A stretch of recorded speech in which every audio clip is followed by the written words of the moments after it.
우리가 부활하신 주님의 이름으로 이 삶에서 승리할 줄 믿습니다. 그 믿음을 가지고 살아가는 저희 모두가 되게 하여 주시옵소서. 지는 것 하였지만 승리하였고 쓰러지는 듯 하였지만 세워졌던 그 모든 역사를 저희의 삶에 가져오게 허락하여 주셔서 저희가 믿는 믿음이 그저 있는 믿음이 아니라 능력의 믿음을 깨닫고 실천하며 살아가는 저희 모두가 되게 하여 주시옵소서. 부활하신 주님을 우리의 주님으로 모시고 이 자리에 모였습니다. 주님, 저희에게 말씀의 능력이 임하게 허락하여 주시옵소서. 우리의 안에서 변화가 일어나게 허락하여 주시고 우리의 삶에도 부활의 합심의 역사처럼 큰 일들이 벌어지는 아름다운 일들이 우리의 삶에 나타나게 하여 주시옵소서. 성령께서 듣게 하시며 보게 하시며 깨닫게 해 주실 줄 믿사옵고 예수 그리스도로 기도드리옵나이다. 아멘. 오늘은 고린도전서 15장 55절에서 58절의 말씀을 가지고 부활신앙이라고 하는 제목으로 은혜를 나누기 원합니다. 우리가 믿는 기독교, 예수 그리스도를 믿는 기독교는요, 결코 힘이 없지 않습니다. 기독교는 능력의 종교라고 말할 만큼 힘이 있는 종교입니다. 많은 사람들이 기독교의 매력을 느끼는 이유는 여러 가지 이유가 있지만 힘이 있기 때문에 그래서 관심이 있고 매력을 느낀다는 사실을 우리는 부인할 수 없습니다.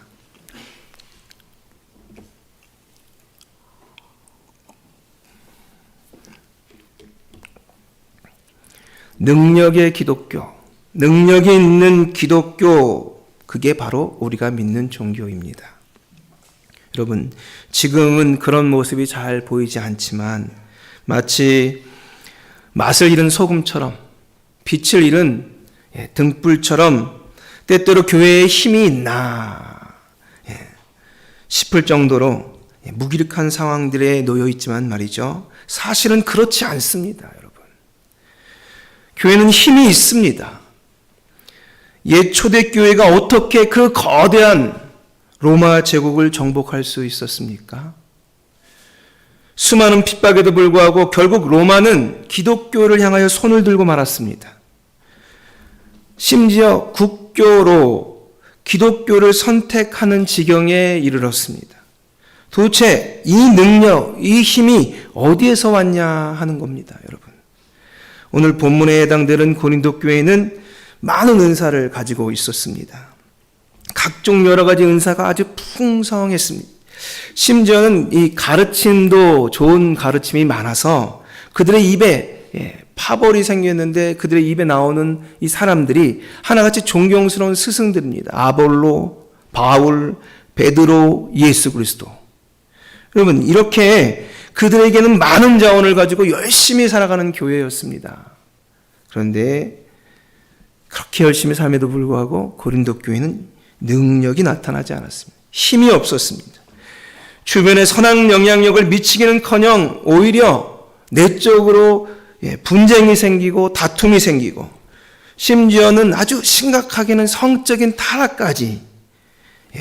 고린도 교회는 칭찬받는 교회이기보다 주변에 예수 그리스도의 은혜와 능력을 나타내는 교회이기보다 사실은 부끄러운 무기력한 교회였습니다. 그렇기 때문에 사도 바울은요, 고린도 교회 문제에 대한 해결책, 처방으로서 오늘 본문에 나오는 예수 그리스도의 부활을 이야기하고 있는 것입니다. 예수 그리스도의 부활에 대한 믿음, 이 부활의 신앙만이 무기력한 교회를 힘있게, 능력있게 만들 수 있다고 하는 것이 그의 확신입니다. 왜 그렇습니까? 그는 왜 그렇게 생각했을까요? 그는 잘 알고 있었습니다. 예수 그리스도를 다메섹 도상에서 만난 자신뿐만 아니라 자신이 잡으려고 쫓아다니던 그 제자들이 예수 그리스도가 죽을 때만 하더라도 이렇지 않았습니다. 어떻게 저렇게 두려움 하나 없는 존재들이 되었을까? 바울은 사실 자기가 예수 그리스도를 만나기 전에는요, 이해를 할 수가 없었습니다. 어떻게 숨어있던 저들이, 도망다니던 저들이, 피해있던 저들이 저렇게 당당히 나타나서 예수 그리스도가 하나님의 아들이고 부활하셨다고 많은 사람들 앞에서 저렇게 이야기하고 다닐까? 칼 끝에 목숨이 놓였음에도 불구하고 말이죠. 이해되지 않았습니다. 하지만 그가 다메섹 도상에서 살아계신 예수 그리스도를 만나고 그도 달라져 버리고 말았습니다. 고린도 교회의 이 무기력한 신앙, 이 무기력함, 이것의 원인은 다름이 아니라 부활신앙이 없기 때문이다. 바울은 지금 그렇게 진단하고 고린도전서 15장을 통해서 부활신앙을 설명하고 있습니다. 우리 본문에 있는 부활신앙을 구체적으로 살펴보도록 하겠습니다. 57절입니다. 57절 읽어주시겠습니다. 시작.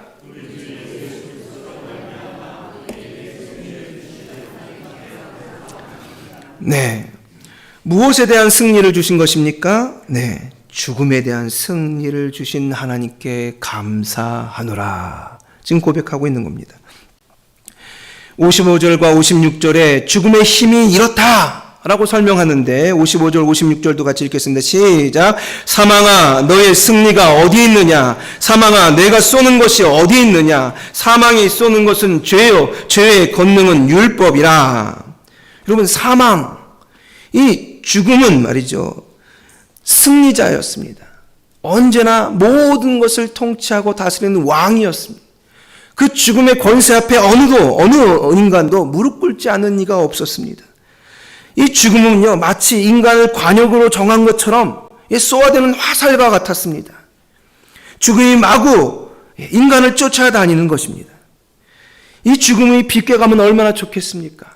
우리와 상관없으면 얼마나 좋겠습니까? 그런데 우리는 관역으로 정해져 있어서 그 화살은 반드시 우리를 적중하게 되어 있습니다. 그리고 우리는 쓰러지게 되는 것이죠. 이 죽음은 무엇으로부터 비롯된 것입니까? 성경은 죄에서부터 비롯되었다. 사망이 쏘는 것은 죄요라고 이야기합니다. 우리 몸에 꽂히는 죄는 우리를 죽음에 이르게 하는 것입니다. 처음 하나님은 율법과 계명을 주시면서 이 죽음을 이겨내라고 주셨지만 이것을 감당하지 못했던 인간은 내가 죽을 존재라는 것을 그 율법과 계명을 통해서 확인할 뿐이었습니다. 왕의 권세를 누렸던 죽음, 도저히 극복할 수 없었던 죽음은 언제나 이 화살을 인간에게 날렸고 이 화살을 피하는 인간은 아무도 없어요. 심지어 하나님의 아들 예수 그리스도까지 죽음에 이르게 했습니다. 여러분, 세상에서 가장 무서운 이 죽음이 아니겠습니까? 가장 무서운 게 죽음입니다. 우리는 사실 그거에 대해서 부정합니다. 누구나 살다 보면 다 죽는 거지. 여러분 그렇게 생각합니다. 하지만요, 우리는요 이미 죽음의 징조와 죽음의 현상들에 대해서 두려워하고 있습니다. 그거를 극히 싫어합니다. 여기 어떤 사람도 굶주림을 좋아하는 사람은 없습니다. 여기 어떤 사람도 실패를 좋아하는 사람은 없습니다. 어떤 사람도 나의 좌절, 나의 절망, 고통, 아픔, 답답함, 우울함 이걸 좋아하는 사람은 아무도 없습니다. 왜 싫어할까요? 이게 바로 죽음의 증상들이기 때문에 그렇습니다. 그래서 우리는 이런 것들을 유독이 싫어합니다. 그래서 성공하려고 하고, 그래서 희망을 찾고, 그래서 아프지 않으려고 하고, 그래서 시원한 걸 좋아하는 겁니다. 여러분, 그 실패와 좌절과 절망과 고통과 아픔과 답답함, 그 밑바닥에 무섭게 존재하는 것이 바로 죽음이기 때문에 그렇습니다. 두려움이 깔려 있는 것이죠. 그러면요, 여러분, 왜 자살할까요? 왜 자살할까요, 여러분? 죽음이 두려워서 죽는 것입니다. 그 죽음의 현상들이 너무나 싫기 때문에 죽는 것입니다. 행복해서 자살하는 사람은 아무도 없습니다. 죽음을 이기려고 죽은 것이 아니라 하는 것입니다. 도망가려고 한 것이죠. 그런 인생, 사는 것 같지 않은 삶을 살기가 싫은 거예요. 살 것 같지 않은 삶, 그런 인생이 너무 싫은 거예요. 그래서 우리는 사실 죽음의 현상에 매여 살아왔던 것입니다. 프랑스 루이 14세의 이야기가 있습니다. 그는요 절대군주였습니다. 폭군입니다. 그런데 어느 날 어떤 점쟁이가 이 자기 백성들을 유혹하고 그리고 무지하게 만든다는 이야기를 들었습니다. 혹세무민한다. 이야기를 듣고는 분노가 일었습니다. 감히 내 백성을 넌 죽었다. 잡아들여라. 부른 겁니다. 왕 앞에 점쟁이는 끌려와서 무릎을 꿇었습니다. 그리고는 마음속에 이미 왕은 결정했어요. 사형시켜야겠다. 살 가치가 없는 놈이다. 죽여야지. 생각하고 장난 한번 쳐보려고 그래. 너가 많은 사람들의 미래를 예언한다며? 그러면 어디 너 자신은 언제까지 살 수 있는지 한번 얘기해 보거라 하고 묻습니다. 여러분, 그 점쟁이가 뭐라고 대답했을까요?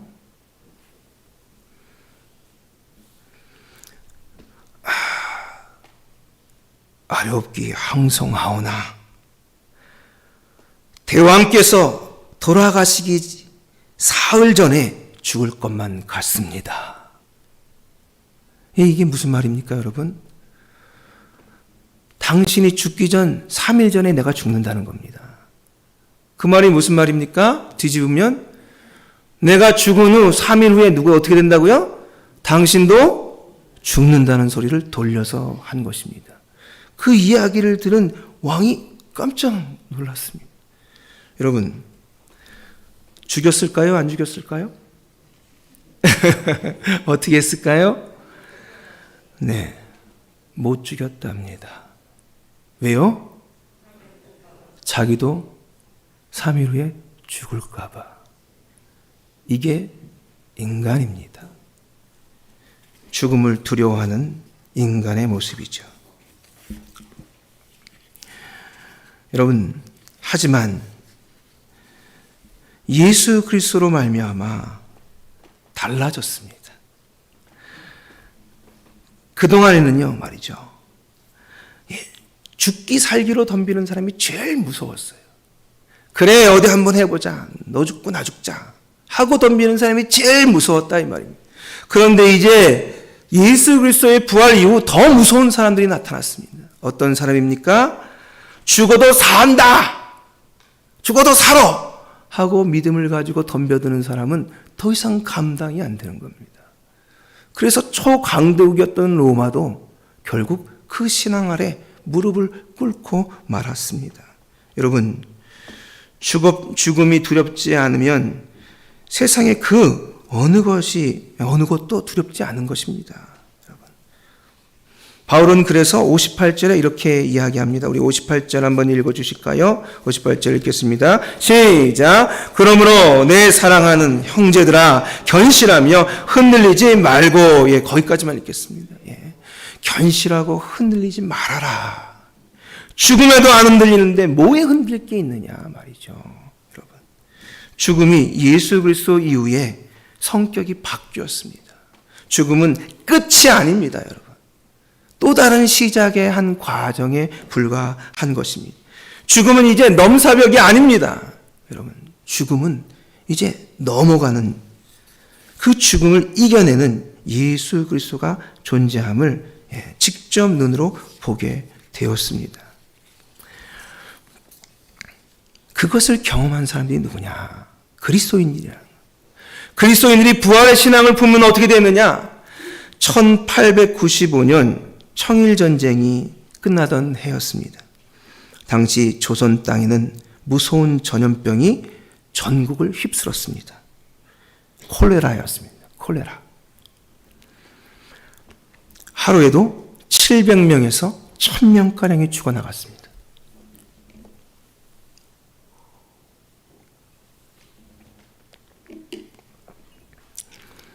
이 전염병이 퍼지는 속도가 너무나 빨라서 대책을 세울 수가 없습니다. 사람들은 너무 무서워가지고 죽을까 봐 가족의 시체를 치우지도 않고 그대로 방치해버렸습니다. 저는 사실 이해가 안 됐습니다. 처음엔 이런 현상이 이해가 되지 않았어요. 에이, 그래도 사람이 전염병 있다고 그렇게까지. 근데요, 코로나가 한번 오니까요, 기침을 마음대로 못하겠습니다. 너 왜 여기 있어? 넌 여기서 나가.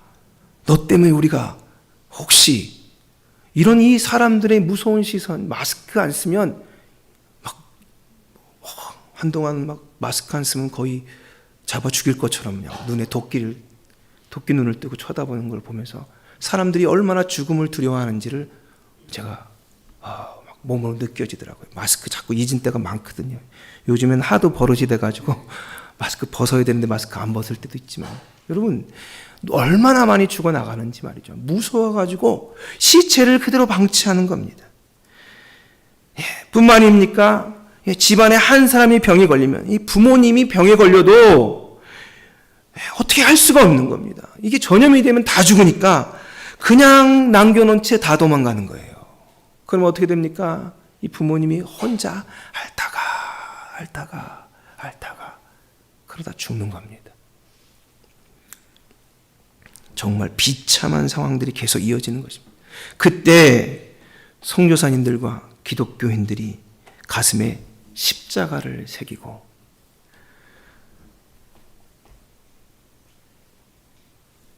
홀로 남겨진 사람들을 찾아다닙니다.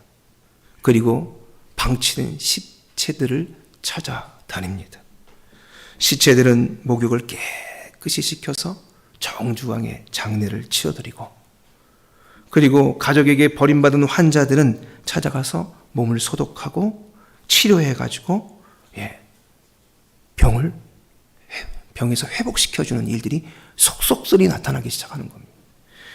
이 일이 얼마나 놀라운 일이었는지 말이죠. 가슴에 십자가를 단 사람들이 움직이는데 말이죠. 그동안 야소교 해가면서 서방 종교라고 핍박하던 많은 사람들, 그 사람들이 호감을 갖기 시작하는 겁니다. 그리고는 황실에까지 예수 그리스도를 믿는 일들이 생기고, 고종 황제는 기독교인들을 불러서 치하를 하는 일이 생긴 겁니다. 기독교라는 이유 하나로 조상에게 조상 제사를 안 드린다는 이유로 불효의 종교라고 낙인을 찍어가지고 이렇게 괴롭히고 저렇게 괴롭히던 이 유교의 골수분자들도 기독교를 높이 평가하는 거예요. 왜 그럴까요? 병 앞에는 장사가 없다고 말이죠. 어머니 아버지가 병에 걸리니까 그냥 다 뿔뿔이 도망가고 없는 겁니다. 효 얘기하다가 말이죠. 그런데 불효자들만 모이는 교회인 줄 알았는데, 기독교인 줄 알았는데, 그들이 가가지고 내가 버리고 온 부모님들을 챙기고 치료해가지고 낫게 하는 일이 생긴 겁니다. 창피해 죽는 거죠. 유교가 너무 창피해도 그렇게 창피할 수가 없는 거죠.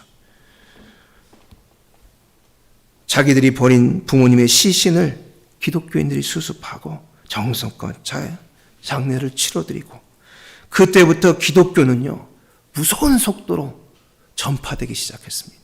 그리고 부흥을 이루었습니다. 여러분, 이게 말이죠, 바로 부활신앙을 가진 하나님의 사람들의 모습입니다. 저는 이런 신앙이 우리 조양교회에 넘치기를 예수님으로 축복합니다. 여러분, 이런 게 있어야 됩니다. 이런 게 있어야 돼요. 기독교인들이 죽음을 두려워하지 않는 이유가 뭡니까? 예수께서 살아나셨기 때문입니다. 어찌하여 산자를 죽은 자들 가운데서 찾느냐? 여기 계시지 않고 살아나셨느니라. 이것이 천사의 증언입니다. 뿔뿔이 흩어졌던 제자들, 그들은 변화하기 시작했습니다. 달라지기 시작했습니다. 여러분, 그들이요 목숨을 걸고 복음을 전하는데 한번 생각해 보십시오.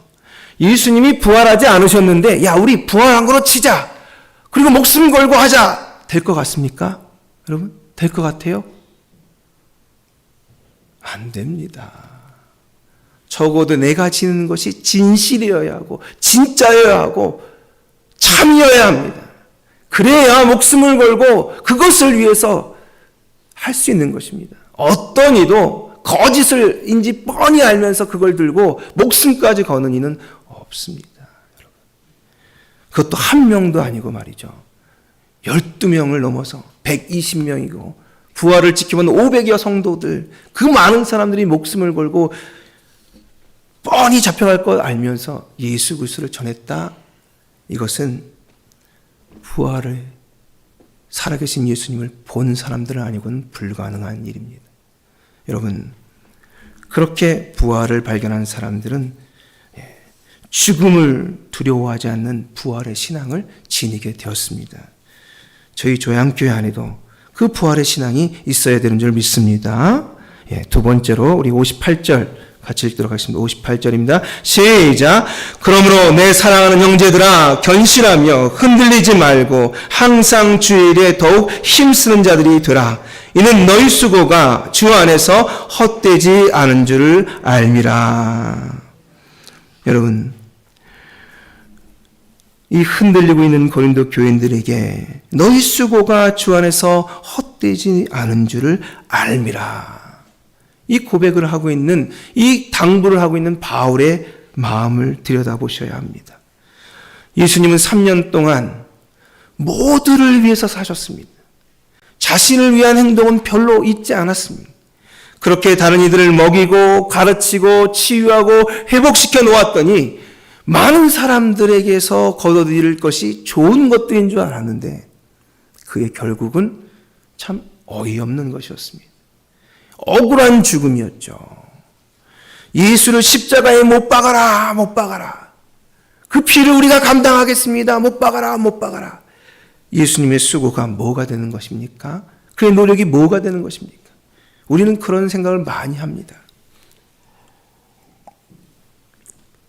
내가 이렇게 애쓴들, 내가 이렇게 수고한들, 내 수고가 어떻게 되겠어? 라고 생각하며 계산해 볼 때 다르게 하는 것이 낫겠다 라고 계산이 들어가는 게 우리의 모습 아니겠습니까? 그렇지만 그 수고가 헛되지 않은 것을 바울은 보았습니다. 그 수고가 열매를 맺는 것을 바울은 눈으로 목격했습니다. 죽으셨다고 생각하고 이제 끝이다고 생각했던 그 예수 그리스도가 다시 살아나셔서 하나님의 하늘과 땅의 권세를 받으시고 하늘로 승천하셔서 하나님 보좌 우편에 가시는 그 모습을 보고 그들의 수고와 그들의 노력이 헛되지 않다는 사실을 그들은 알았습니다. 여러분, 우리 중에는요, 예수 그리스도의 십자가만 생각하는 분들이 계십니다. 네, 부활의 영광만 생각하는 분들을 그분들보다는 어떻게 보면 낫죠. 그래서 십자가를 떠오니까 고생하고 힘들고 어렵고 이것만 생각하시는 분들이 계십니다. 하지만 우리의 신앙의 균형은 반드시 십자가와 부활이 함께 있어야 된다는 사실입니다. 십자가의 고난이 있는 것만큼 부활의 영광이 있는 줄 믿습니다. 이 영광을 믿으셔야 됩니다. 이 영광 없이는 우리의 신앙 속에 용기 있게 담대하게 나갈 수 없습니다. 부활의 신앙은요, 십자가를 넘어선 부활의 영광이 있는 것을 믿는 신앙입니다. 그 신앙이 우리의 하여금 우리를 움직이게 하고 용기 있게 하고 그 삶의 자리에서 함께 예수 그리스도와 함께하게 하는 것이죠. 예수님이 죽으셨을 때 이제 예수님은 다시는 못 만날 줄 알았습니다. 하지만 살아계신 예수님은 부활하셔서 우리와 지금도 함께하시고 우리를 지켜주고 계십니다. 예수님께서 말씀하셨습니다. 내가 너희를 고아와 같이 버려두지 아니하며 너희에게로 오리라. 조금 있으면 세상은 다시 나를 보지 못할 것이로되 너희는 나를 보리니 이는 내가 살아있고 너희도 살아있게 했음이라. 예수님께서 결국에는 십자가 지셨는데 승천하셨는데 떠나지 아니하고 성령을 보내주셨습니다. 그 성령은요, 여러분, 다른 영이 아니라 예수 그리스도의 영입니다. 그 영이 우리와 지금 함께 하시는 거예요. 그래서 나중에 이 마태복음, 마가복음, 누가복음, 요한복음이 끝난 다음에 사도행전이 나오는데 이 사도행전이라고 부르는 이 책은 사도들의 행위가 들어있는, 행동이 들어있는 책, 이런 의미로 사도행전이라 부릅니다. 하지만 별명이 있어요. 별명이.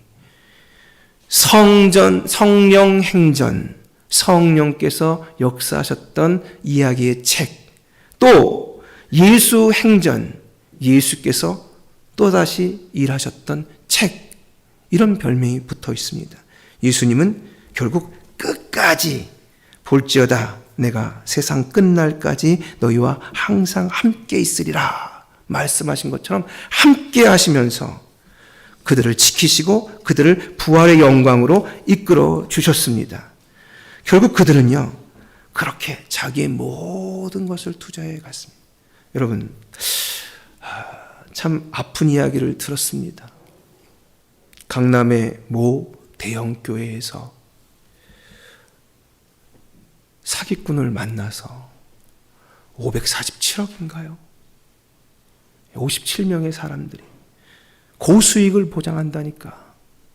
아이고, 하나님의 복 주시려나 보다 하고 그가 늘 좋은 일을 하고 열심히 새벽기도 나오니까 믿고서 투자를 했다는 겁니다.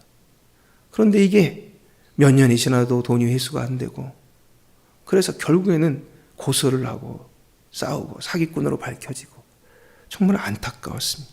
여러분, 예수 그리스도를 믿음으로 돌아오는 것은 그것이 목표가 아닙니다. 우리를 부유하게 합니다. 풍성하게 합니다. 하지만 그건 부수적인 결과일 뿐입니다. 예수 그리스도를 믿게 되면 우리가 수고한 거, 우리가 애쓴 거, 정말 내가 평생에 내가 이 일에 대하여 후회 없이 내가 투자했다, 내가 달려왔다, 정말 내 인생의 보물을 발견한 자만이 후회 없이 섬길 수 있고 수고할 수 있는 것입니다. 그 후회 없는 내 인생의 최고의 것을 발견하게 되는 것이 신앙입니다. 그렇게 살아가는 그에게 주어지는 것이 나머지 물질적인 부유함과 은혜들이 주어지는 것입니다. 여러분, 그걸 목표로 가면요, 안 됩니다.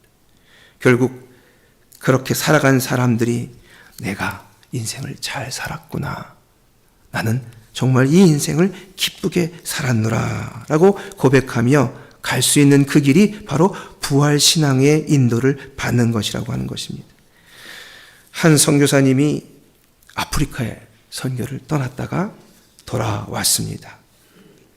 그는요, 그가 이 아프리카에서 고생하면서 지내면서 너무 많이 힘들었어요. 하지만 하나님께서 내게 주신 사명이라 생각하고 그가 이 안식년차, 여러 해를 지나서 안식년이라고 해서 돌아온 겁니다. 그런데 한국에 돌아와 보니까 옛날의 한국이 아니에요. 그 못 살고 못 먹던 한국이 아니라 이 말입니다. 그거에 비해서 자기가 섬기고 있는 아프리카는 너무 형편이 없는 겁니다. 안식년이라고 한국에 와서 보내는 동안 선교사님이 생각이 너무 많아졌습니다. 하지만 기도하다 그는 마음을 다시 정합니다. 그리고는 아프리카에 돌아가겠습니다 하고 이야기합니다. 왜 아프리카에 돌아가느냐? 하나님께서 저의 이 수고에 합당한 영광을 반드시 돌려주실 줄 믿습니다. 여러분, 그렇게 고백하며 그 선교사님이 그 험난한 아프리카로 돌아가셨다는 것입니다. 여러분의 인생에 후회 없는 투자와 후회 없는 열정을 가지고 살고 계십니까? 부활신앙을 가진 자들은 목숨을 걸어도 전혀 후회하지 않습니다.